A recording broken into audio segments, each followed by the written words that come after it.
ওরে সর্বহারা বঞ্চিতরা, এই তো সময় উঠরে তোরা, ওই যে দূরে ডাকছে কারা, তোদের বুকে বারুদ ভরা, বুকের বারুদে আগুন জ্বালাও, এবারের সংগ্রাম স্বাধীনতা বিরোধী রাজাকার বিনাশের সংগ্রাম।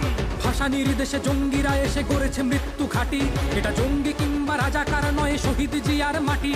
মুজিবে চেতনা যার বুকে, তাকে কখনো দাবানো যায় না।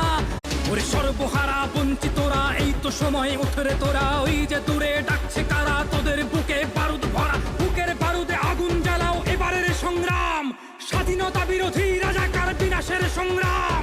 ভাষা নির্দেশে জঙ্গিরা এসে গড়েছে মৃত্যু ঘাঁটি, এটা জঙ্গি কিংবা রাজাকার নয়, শহীদ জিয়ার মাটি। মুজিবে চেতনা যার বুকে, তাকে কখনো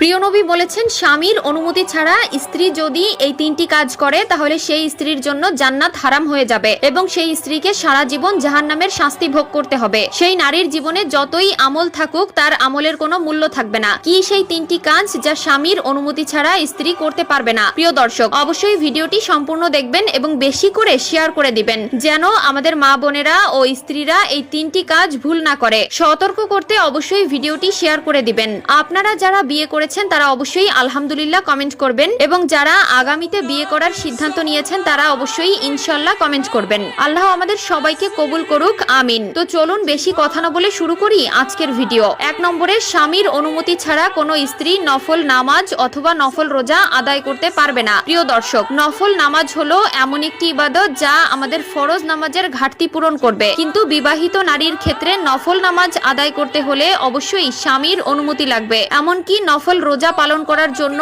স্বামীর থেকে পারমিশন নিতে হবে। 2 নম্বরে রয়েছে, স্বামীর অনুমতি ছাড়া কোনো কিছু দান করা যাবে না। আমাদের মুসলিমদের জন্য দান সদকা করা ওয়াজিব। গরিব দুঃখীকে সাহায্য করা আমাদের দায়িত্ব, কিন্তু স্ত্রীদের ক্ষেত্রে স্বামীর অনুমতি ছাড়া তার উপার্জিত কোনো কিছু দান করা যাবে না। যদি কোনো স্ত্রী স্বামীর অনুমতি ছাড়া কিছু দান করে তাহলে তার জন্য তাকে আল্লাহর দরবারে জবাবদিহি করতে হবে। নারী হলো সেই জাত যাকে আল্লাহ তাআলা পুরুষের আনুগত্যের জন্য দুনিয়াতে পাঠিয়েছেন। স্বামীর